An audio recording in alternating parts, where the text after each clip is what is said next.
Hello everyone, আজকে আমরা ২রা মার্চ ২০২৬ তারিখের প্রথম আলো পত্রিকার রিভিউটি দেখব। যে ২রা মার্চ প্রথম আলো পত্রিকাতে কী কী ছিল, এই নিউজগুলো আমরা দেখি। যদিও এখন এপ্রিল মাস চলছে, তারপর আমরা একটা ধারাবাহিকতা বজায় রাখার জন্য এই কাজটা করছি। আশা করি আপনারা সবাই উপকৃত হবেন। আচ্ছা, আমরা দেখি যে খামেনিকে হত্যার পর ইরানের ভবিষ্যৎ কী, এই নিউজটি নিয়ে আজকে আমরা কথা বলবো। এছাড়া হরমুজ প্রণালী বন্ধ হলে এখনই জ্বালানি সংকটের শঙ্কা নেই, এটি আমরা দেখব।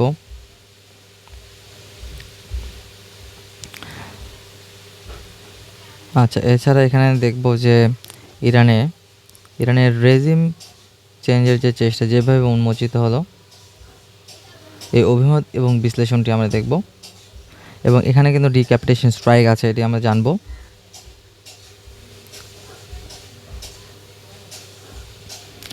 মতামত পেজে সম্পাদকীয়টি গুরুত্বপূর্ণ, এটি আমরা দেখব। এছাড়া ইরান এবং যুক্তরাষ্ট্র ইসরায়েলি সংঘাত, যদিও এখন বর্তমানে গতকাল অর্থাৎ ৮ এপ্রিলে কিন্তু ইসরায়েল এবং যুক্তরাষ্ট্র বনাম ইরানের মধ্যে যে যুদ্ধবিরতি বা যুদ্ধ বন্ধ হয়ে গেছে এক প্রকার, যে ২ সপ্তাহের একটা যুদ্ধবিরতি চলছে বা তারা সমঝোতায় চলে আসছে, এই নিউজগুলো আমরা দেখব ধীরে ধীরে। তো তারপর আমরা দেখি যে খামেনির মৃত্যুর পর ইরান আগের মতো থাকবে না। এখানে ২-৪টা ইনফরমেশন আছে, এগুলো আমরা দেখব। এবং অর্থনীতির মধ্যে রয়েছে বিনিয়োগ নিয়ন্ত্রণের অনিশ্চয়তা, বিনিয়োগের প্রধান বাধা, এটি আমরা দেখব।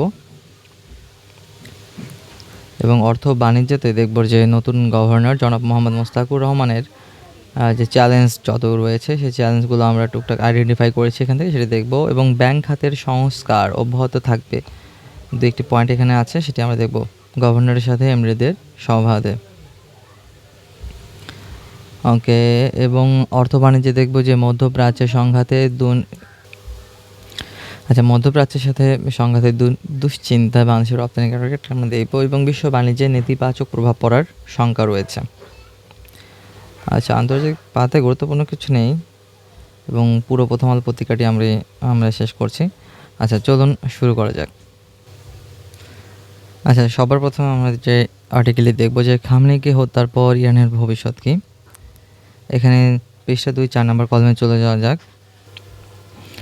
আচ্ছা, এখানে বলা হচ্ছে যে মার্কিন নাগরিকেরা খামেনিকে সরিয়ে দিলেও কেবল বিমান হামলার মাধ্যমে সরকার পরিবর্তন সম্ভব নয়।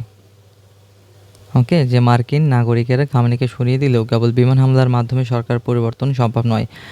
যে ৮ এপ্রিল ২০২৬ সালে যে গতকাল যে যুদ্ধবিরতি বা যুদ্ধ বন্ধের যে প্রক্রিয়া চলছে, সেটি কিন্তু ডোনাল্ড ট্রাম্প বুঝতে পেরেছেন বা আমেরিকা বুঝতে পেরেছে যে সত্যি বিমান হামলার মাধ্যমে এই ইরানের সরকার পরিবর্তন কিন্তু সম্ভব নয়। সেটি কিন্তু এটা আমরা ২রা মার্চের পত্রিকায় জানতে পারছি।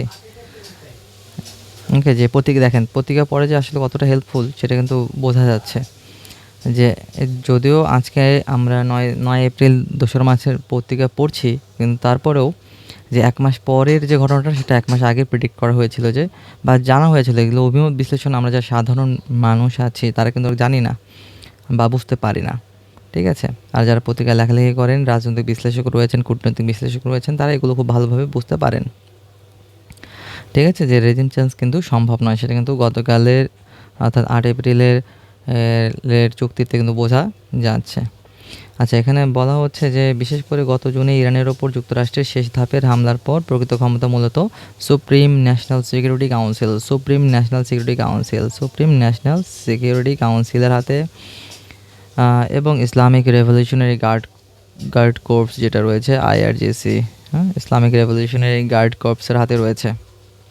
আচ্ছা, এখানে আরও বলা হচ্ছে যে তবে শঙ্কার বিষয় হচ্ছে ইসরায়েলের কাছে একটি শক্তিশালী পশ্চিমামুখী এবং সমৃদ্ধ ইরানের চেয়ে একটি দুর্বল, অস্থিতিশীল এবং বিশৃঙ্খল ইরানই কিন্তু বেশি পছন্দনীয় হতে পারে, ঠিক আছে। এটা কিন্তু পশ্চিমাদের কাছে অর্থাৎ আমেরিকার একটা পছন্দ।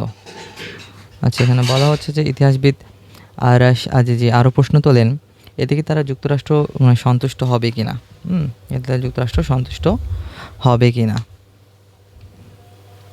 আচ্ছা, সন্তুষ্ট হবে কিনা, নাকি সত্যি তারা নিজেদের কথায় বিশ্বাস করে যে ইরানি জনগণ এখন ক্ষমতা দখলের জন্য জেগে উঠবে অথবা রেজা পাহলেভের মতো কোনো বহিরাগত ব্যক্তির হাতে ক্ষমতা হস্তান্তর করবে। আচ্ছা, এটা আমরা আগামী আর ২-১ দিনের মধ্যে জানতে পারবো, বুঝতে পারবো যে দেশের ইরানের বর্তমান পরিস্থিতি আরও কেমন। যদিও এই বিজয় কে ইরানের জনগণ খুব উল্লাসের সাথে উদযাপন করছেন। আচ্ছা, চলুন পরবর্তী আর্টিকেলে। আচ্ছা, 2 নম্বর আর্টিকেলটি হচ্ছে হরমুজ প্রণালী বন্ধ হলে এখনই জ্বালানি সংকটের শঙ্কা নেই। আচ্ছা আচ্ছা, বর্তমানে বাংলাদেশে কিন্তু জ্বালানিতে ব্যাপক সংকট রয়েছে। অ্যাজ এ বাইকার আমি নিজেও কিন্তু 2-2.5 ঘন্টা লাইনে দাঁড়িয়ে থেকে 200-300 টাকা তেল পাচ্ছিলাম গতকাল পর্যন্ত। এখন দেখা যাক কী হয়। আচ্ছা, হরমুজ প্রণালী ব্যবহার করে কে ইরাক, ইরান, কাতার, কুয়েত, বাহরাইন, সংযুক্ত আরব আমিরাত, সৌদি আরব, এই 7টি দেশের সাথে বাংলাদেশে কিন্তু পণ্য আনা নেওয়া হয়। ঠিক আছে, যে এরপর বলা হচ্ছে ওকে। আচ্ছা, এবার আমরা হরমুজ প্রণালী সম্বন্ধে একটু জেনে আসি। হরমুজ প্রণালীটা কী দেখেন যে আচ্ছা, হরমুজ প্রণালী সম্বন্ধে একটু জানি যে এখানে কী কী রয়েছে। ওকে, যে পাশে সৌদি আরব, ইরাক, কুয়েত, সংযুক্ত আরব আমিরাত, ঠিক আছে, এসব দেশ থেকে তেল ওই হরমুজ প্রণালীর মাধ্যমে পুরো বিশ্বে ছড়িয়ে পড়ে। পুরো বিশ্বে তারা কী করে রপ্তানি করে। এখন এই হরমুজ প্রণালীর মাধ্যমে যে খনিজ তেলের 20% এবং এলএনজির লিকুইফাইড ন্যাচারাল গ্যাসের 1/3 কিন্তু ট্রানজিট হয় বা রপ্তানি হয়। ঠিক আছে, এই ট্রানজিট হওয়া তেলের কিন্তু আবার 84% ট্রানজিট হওয়া তেলে 84% চীন, ভারত, জাপান, দক্ষিণ কোরিয়ার মতো দেশে পৌঁছানো হয়। এবার দেখি আমরা হরমুজ প্রণালীটা অবস্থান কোথায়। এটি রয়েছে প্রশান্ত মহাসাগরে অবশ্যই, এবং সংযুক্ত করেছে পারস্য উপসাগর এবং আরব সাগরকে। পারস্য উপসাগর এবং আরব সাগরকে হরমুজ প্রণালীটি সংযোগ করেছে। ঠিক আছে, এবং বিভক্ত করেছে কোন কোন দেশকে। এবার সে রয়েছে উত্তর দিকে রয়েছে ইরান এবং দক্ষিণ দিকে রয়েছে সংযুক্ত আরব আমিরাত এবং ওমানকে। ওকে, এটা হচ্ছে হরমুজ প্রণালীর অবস্থান, এবং হরমুজ প্রণালী কিন্তু বেশিরভাগ নিয়ন্ত্রণ থাকে ইরানের হাতেই। আচ্ছা, এবার পরবর্তী পৃষ্ঠা 4 নম্বর কলমে চলে যাওয়া যাক। আচ্ছা, 4 নম্বর পৃষ্ঠায় যে জ্বালানি সংকটের শঙ্কা নেই, এখানে হরমুজ প্রণালী সম্বন্ধে বলা হয়েছে, যেটা অলরেডি আমি জানিয়ে দিয়েছি। আচ্ছা, অপরিশোধিত তেল সম্বন্ধে জানি যে ক্রুড অয়েল। আচ্ছা, ডিজেলের মজুদ রয়েছে 2,01,000। এটা এখন বর্তমান সময়ের সাথে সামঞ্জস্য না, আমরা একটা স্কিপ করে যাচ্ছি। যে হরমুজ প্রণালী নিয়ে অপরিশোধিত জ্বালানি তেল আনা হয়। হরমুজ প্রণালী দিয়ে কি অপরিশোধিত জ্বালানি তেল আনা হয়, এবং পরিশোধিত তেল সরাসরি ওই পথে কিন্তু আসে না। আচ্ছা, আর কি তরলীকৃত প্রাকৃতিক গ্যাস আমদানিতে নির্ভরতা সবচেয়ে বেশি কাতারের ওপর। আমরা কিন্তু এলএনজি আমদানি করি কাতারের ওপর থেকে। আর অস্ট্রেলিয়া এবং মালয়েশিয়ার মতো দেশ থেকে কি এলএনজি আমদানি করা হয়। অস্ট্রেলিয়া এবং মালয়েশিয়া, যে বাংলাদেশের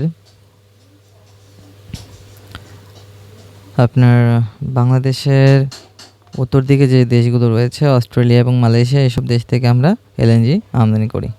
আচ্ছা, বিকল্প পরিকল্পনা কি এখানে নেওয়া হচ্ছে যে বাংলাদেশ দীর্ঘমেয়াদী জ্বালানি মজুদের সক্ষমতা কিন্তু সীমিত।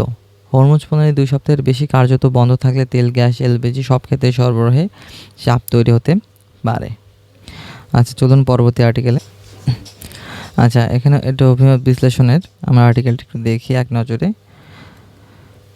ইরানের রেজিম চেঞ্জের চেষ্টা যেভাবে উন্মোচিত হলো।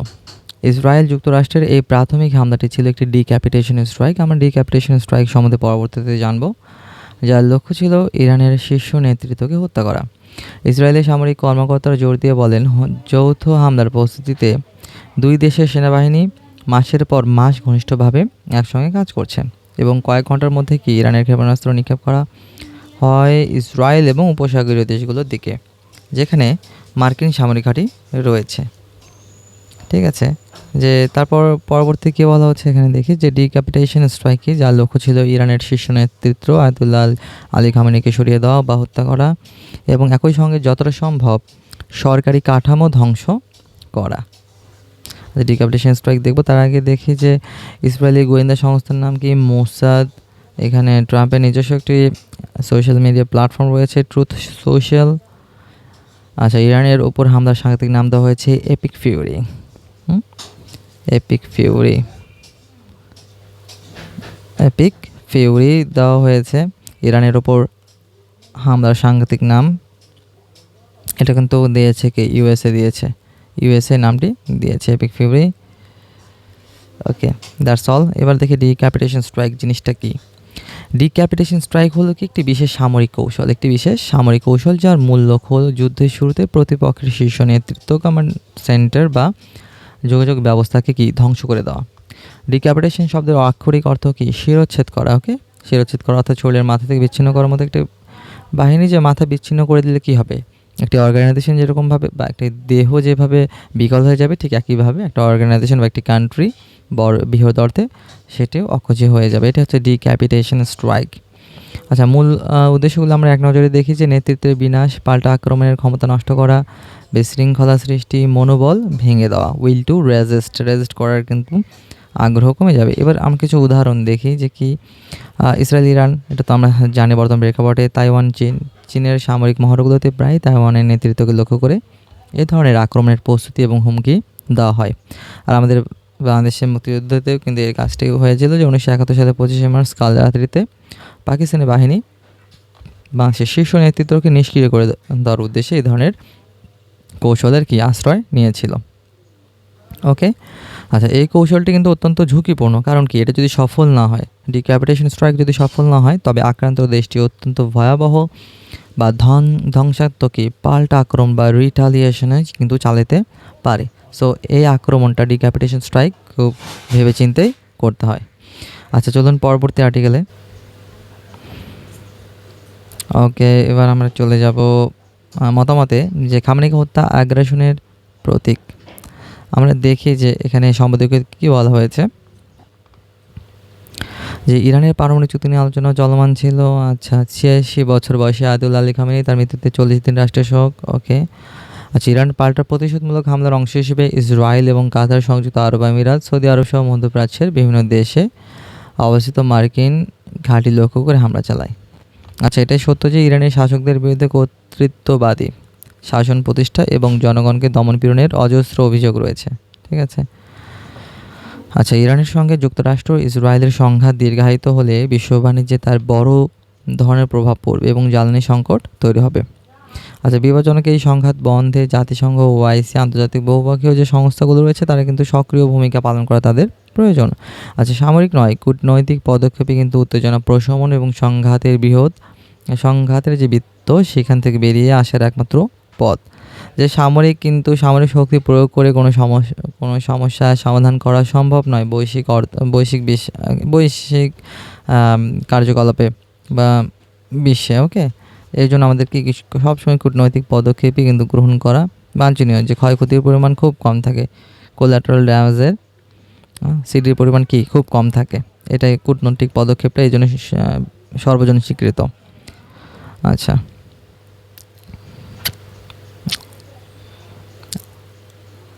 আচ্ছা, আমরা কিন্তু জানি যে 8 এপ্রিল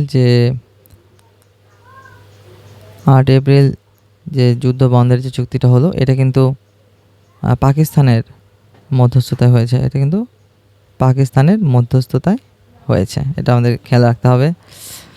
আচ্ছা, তারপর বলা হচ্ছে যে কি ইরান এবং যুক্তরাষ্ট্রে ইসরায়েলের সংঘাত। এখানে 2-4টা পয়েন্ট দেখি যে 1989 সাল থেকে ক্ষমতায় থাকে ইরানের সর্বোচ্চ নেতা আয়াতুল্লাহ আলী খামেনি। ওয়াশিংটন এই হামলাকে কেবল একটি সামরিক পদক্ষেপ হিসেবে নয়, বরং আদর্শিক ও কৌশলগত মুহূর্ত হিসেবে তুলে ধরতে চাইছেন। আচ্ছা, তারপরে বলা হচ্ছে কি এই সংঘাতের 3টি প্রধান লক্ষ্য। ওকে, 3টি প্রধান লক্ষ্য কিন্তু ভিন্ন ভিন্ন। 3টি প্রধান পক্ষের এখানে লক্ষ্য কি ভিন্ন। এই সংঘাতে যে কী পক্ষ রয়েছে, ইউএস, ইসরায়েল আর ইরান, তাই না? 3টি পক্ষ রয়েছে। 3টি পক্ষের 3টি ভিন্ন। যে একজনের উদ্দেশ্য হচ্ছে ইসলামী প্রজাতন্ত্রের অগ্রাধিকার টিকে রাখা। ওকে, আর সামরিক ও রাজনৈতিক সংহতি বজায় রেখে আঘাত সহ্য করা। সামরিক এবং রাজনৈতিক সংহতি বজায় রেখে আঘাত সহ্য করা। আর একজনের হচ্ছে পাল্টা প্রতিক্রিয়া চালিয়ে যাওয়া। কিন্তু আমরা এখানে বুঝতে পারছি যে ইসলামী প্রজাতন্ত্র টিকে রাখতে চাইবে কে, ইরান। আর সামরিক ও রাজনৈতিক সংহতি বজায় রেখে আঘাত সহ্য করতে চাইবে কে, ইসরায়েল। আর পাল্টা প্রতিক্রিয়া চালাতে যাওয়া কে চাইবে, যে ইউএস অবশ্যই। যে হ্যাঁ, এই 3টি পক্ষের কিন্তু লক্ষ্য কি ভিন্ন ভিন্ন। আচ্ছা, তারপর এখানে বলা হচ্ছে যে লিবিয়ার অভিজ্ঞতা কিন্তু সতর্ক বার্তা হিসেবে সামনে রয়েছে। এটা আমাদের খেয়াল করতে হবে। আচ্ছা, পরবর্তীতে যাই। পরবর্তী অর্থনীতির আর্টিকেলটি একটু গুরুত্বপূর্ণ, যে নিয়ন্ত্রণের অনিশ্চয়তা বিনিয়োগের প্রধান বাধা। ইনভেস্টমেন্ট খুব গুরুত্বপূর্ণ। আচ্ছা, মামুন রশিদ, তিনি একজন অর্থনীতি বিশ্লেষক। তিনি বলছেন কি, কেবল অবকাঠামো বা বাজারের সীমাবদ্ধতা দায়ী নয়, নীতির অস্পষ্টতা, অতিরিক্ত নিয়ন্ত্রণ প্রয়োগের অনিশ্চয়তা এবং বিভিন্ন সরকারের আমলের বিধিবিধানের সুবিধাজনক ব্যাখ্যাও কি বড় ভূমিকা রাখছে। আচ্ছা, দেশের সামষ্টিক অর্থনীতির প্রবৃদ্ধির সম্ভাবনার ক্ষেত্রে প্রধান অন্তরায় কি? নিয়ন্ত্রণজনিত অনিশ্চয়তা। আচ্ছা, এই আর্টিকেলটি বোঝার জন্য একটু ইকোনমিক্যাল নলেজ থাকা খুব বেশি প্রয়োজন, কারণ খুব পুস্তকি শব্দ ব্যবহার করা হয়েছে, যেটা আমার জন্য বোঝাও অনেক সময় কঠিন হয়ে পড়ছে। আচ্ছা, নিয়ন্ত্রণজনিত অনিশ্চয়তার কথা বলা হচ্ছে। এরপর কি, এটি ব্যবসার কার্যকারিতা কমায়, উৎপাদনশীলতা হ্রাস করে এবং ব্যয় বাড়ায়। দেশের সামষ্টিক অর্থনীতির প্রবৃদ্ধির সম্ভাবনার ক্ষেত্রে প্রধান অন্তরায় কি? নিয়ন্ত্রণজনিত অনিশ্চয়তা। আচ্ছা, এবার দেখি আমরা যে ফরেন এক্সচেঞ্জ রেগুলেশন অ্যাক্ট, এটা কত সালের? দেশভাগের সময় 1947 সালে।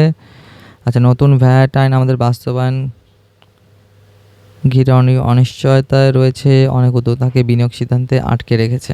আচ্ছা, পরবর্তীতে এখানে বলা হচ্ছে যে আমাদের মধ্যম আয়ের দেশে কিন্তু উন্নীত যে হওয়ার যে লক্ষ্য, সেটা কি 7.5% থেকে 8% প্রবৃদ্ধির লক্ষ্য নির্ধারণ করা হয়েছে। 7.5% থেকে 8%। ব্যক্তি খাতকে কার্যকর রাখতে সুষ্ঠু পূর্বানুমানযোগ্য বিনিয়ন্ত্রণ পরিবেশ নিশ্চিত করে কি জরুরি। আচ্ছা, এর অর্থ কি? স্পষ্ট এখতিয়ার নির্ধারণ, নীতির ধারাবাহিকতা এবং নিয়ন্ত্রণ কর্তৃপক্ষের সক্ষমতা বৃদ্ধি। আচ্ছা, প্রথমত শক্তিশালী নিয়ন্ত্রণ প্রভাব মূল্যায়ন নীতি প্রবর্তন করতে হবে, যাতে নতুন আইন প্রণয়নের আগে তার অর্থনৈতিক এবং প্রশাসনিক প্রভাব বিশ্লেষণ করা হয়। আচ্ছা, এই পয়েন্টগুলো আমি এখানে রাইট ডাউন করেছি, এটা আমরা দেখি যে আমাদের শক্তিশালী এবং নিয়ন্ত্রণ প্রভাব মূল্যায়ন নীতি প্রবর্তন করতে হবে। শক্তিশালী নিয়ন্ত্রণ প্রভাব মূল্যায়ন নীতি প্রবর্তন করতে হবে। নির্ভরযোগ্য নোটিশ ও মন্তব্য ব্যবস্থা চালু করতে হবে এবং পদ্ধতিগত বিনিয়োগকারী সারা প্রক্রিয়া প্রতিষ্ঠা করতে হবে। বিনিয়োগকারী যদি সাড়া না পান, তাহলে কি তারা বিনিয়োগ করতে আগ্রহ পাবেন না। বিনিয়োগকারীকে অবশ্যই ভ্যালু দিতে হবে কি বিভিন্ন ছোটোখাটো পদক্ষেপ বা প্রোগ্রামের মাধ্যমে, যেমন এখানে বলা হচ্ছে সারা প্রক্রিয়া। ওকে, আর্টিকেলটা দেখে নিন। আর আমার টেলিগ্রাম চ্যানেলে আপনারা যুক্ত হতে পারেন। আমি এই ঠিক হুবহু এই পেপারটি আমার টেলিগ্রাম চ্যানেলে দিয়ে দেবো, আর সেখান থেকে দেখে নিতে পারেন। ওকে, এরপর অর্থ বাণিজ্যের নতুন গভর্নরের সামনে যত চ্যালেঞ্জ রয়েছে। আচ্ছা, বর্তমান বাংলাদেশের যে প্রেক্ষাপট কী পুরো বিশ্বেই অ্যাকচুয়ালি মূল্যস্ফীতি ঊর্ধ্বমুখী, ডলার সংকটে নাকাল ব্যবসায়ীরা, আর আমাদের যে কেন্দ্রীয় ব্যাংক এই সালম গ্রুপের নিয়ন্ত্রণে থাকা কয়েকটি ব্যাংকে টাকা চাপিয়ে ধার দিচ্ছে। এই যে এইগুলো প্রেক্ষাপট ছিল। এখন এই ব্যাংক খাতের যে সমস্যা সমাধানে করণীয় কী হতে পারে? হ্যাঁ, ব্যাংক খাতে এখন বড় সমস্যা রয়ে গেছে। সেগুলো কি? সংস্কার কার্যক্রম অব্যাহত রাখতে হবে, একীভূত প্রক্রিয়া শেষ করতে হবে, পরিচালনায় পেশাদার স্বতন্ত্র পরিচালক বসাতে হবে। অপেশাদার আমরা সাধারণত কী করি, যে বিভিন্ন প্রতিষ্ঠানে সম্পর্কের ভিত্তিতে আমরা নিয়োগ প্রদান করে থাকি। এই কালচার থেকে আমাদের বেরিয়ে আসতে হবে। যারা পেশাদারিত্ব বজায় রাখতে পারবেন, যারা নিজেদের যোগ্যতা প্রমাণ দিতে পারবেন, যোগ্যতা দেখাতে পারবেন, তাদেরকে অবশ্যই সে সকল জায়গায় বিনা বাক্য ব্যয়ে তাদেরকে নিয়োগ দেওয়া উচিত। ওকে, সেটা বলেছে যে পেশাদার স্বতন্ত্র পরিচালক বসাতে হবে। খেলাপি ঋণ আদায়ে জোর উদ্যোগ নিতে হবে। বর্তমানে কিন্তু আমাদের খেলাপি ঋণ কত 36% মতো। ওকে, দেশের মোট ঋণের 1/3 কিন্তু খেলাপি ঋণ হয়ে গেছে, যেটার পরিমাণ 6,20,000 কোটি টাকার মতো। ওকে, আচ্ছা, এবার আমাদের রিজার্ভ বেড়ে দাঁড়িয়েছে কত? রিজার্ভ বেড়ে দাঁড়িয়েছে 0.4 বিলিয়ন ডলার। ওকে, বর্তমানে খেলাপি ঋণের পরিমাণ যে 6.5 লাখ কোটি টাকা বলা হচ্ছে। আর কয়েকটা ব্যাংকে কিন্তু একীভূত করা হয়েছিল, যদিও প্রক্রিয়া চলমান এখনও। কি ফার্স্ট সিকিউরিটি ইসলামী ব্যাংক, সোশ্যাল ইসলামী, গ্লোবাল ইসলামী, ইউনিয়ন ব্যাংক আর এক্সিম ব্যাংক, এগুলো মিলে প্রতিষ্ঠিত হয়েছে বা হচ্ছে ইউনাইটেড ইসলামিক ব্যাংক। আচ্ছা, দেখি সার্বিকভাবে বলা যায় সদ্য বিদায়ী গভর্নর কঠিন সময়ে দায়িত্ব নিলেও তাৎক্ষণিক সংকট সামাল দিয়েছেন। এখন নতুন গভর্নরের দায়িত্ব কি? নতুন গভর্নরের দায়িত্ব হচ্ছে চলমান সংস্কার বাস্তবায়ন করা, আইনি কাঠামো শনাক্ত এবং ব্যাংক খাতে স্থায়ী শৃঙ্খলা প্রতিষ্ঠা করা। যে কি সংস্কার থাকবে, আইনি কাঠামো শক্ত করতে হবে এবং ব্যাংক খাতে স্থায়ী শৃঙ্খলা প্রতিষ্ঠা করতে হবে। আচ্ছা, এখানে আবার ব্যাংক খাতে সংস্কার অব্যাহত থাকবে, এই আর্টিকেলটি একটু দেখি। যে বাংলাদেশ ব্যাংকের নতুন গভর্নর জনাব মোহাম্মদ মোস্তাকুর রহমান, আচ্ছা, অ্যাসোসিয়েশন অফ ব্যাংকার্স বাংলাদেশের এক সভায় তিনি বার্তা দিয়েছেন। সভায় এবিবিএস চেয়ারম্যান এবং সিটি ব্যাংকের পরিচালক ছিলেন মাসরুর আরেফিন। তিনি কিন্তু অ্যাসোসিয়েশন অফ ব্যাংকার্সের সভাপতি। আচ্ছা, গভর্নর, আচ্ছা কি বলেছেন, এবিবি চেয়ারম্যান, ওকে, তিনি বলেন মাসরুর আরেফিন, তিনি বলেছেন যে গভর্নর 1 কোটি নতুন কর্মসংস্থান সৃষ্টির লক্ষ্যে ব্যবসা ও উৎপাদন বান্ধব পরিবেশ তৈরির ওপর গুরুত্ব আরোপ করেছেন। তিনি কি বলেছেন, খেলাপি ঋণ থেকে সৃষ্ট অকার্যকর সম্পদগুলোর উৎপাদনশীল ব্যবহারের ওপর জোর দিয়েছেন। তিনি একটি গ্রাম এবং একটি পণ্যের উদ্যোগের বিষয়ে কথা বলেছেন, খুব গুরুত্বপূর্ণ কিন্তু, যেহেতু বাংলাদেশ ব্যাংকের গভর্নর এই কথাগুলো বলেছেন। একটি গ্রাম একটি পণ্য, যেখানে ফোকাস রাইটিং এটা আসতেই পারে, একটি গ্রাম একটি পণ্য বলতে কী বোঝায় বা বাংলাদেশের প্রেক্ষাপটে এটা গুরুত্ব কতটুকু, এরকম একটি গ্রাম একটি পণ্য। ঠিক আছে, খুব গুরুত্বপূর্ণ, এটা আপনারা দেখবেন, একটু বিচার বিশ্লেষণ করার চেষ্টা করবেন। চলুন পরবর্তী আর্টিকেলে। আচ্ছা, অর্থ বাণিজ্যে এখানে মধ্যপ্রাচ্যের সংঘাতে দুশ্চিন্তা, এখানে আসলে পড়ার কিছু নেই। তারপর আমরা দেখি বাংলাদেশের সবচেয়ে বড় বাজার কি, ইউনাইটেড আরব আমিরাত। আচ্ছা, বিশ্ব বাণিজ্যের নেতিবাচক প্রভাব পড়ার শঙ্কা রয়েছে, এখানে কিছু 2-4টি ইনফরমেশন রয়েছে। মোট তেলের সরবরাহ 20%, মোট তেলের সরবরাহ কত, 20%।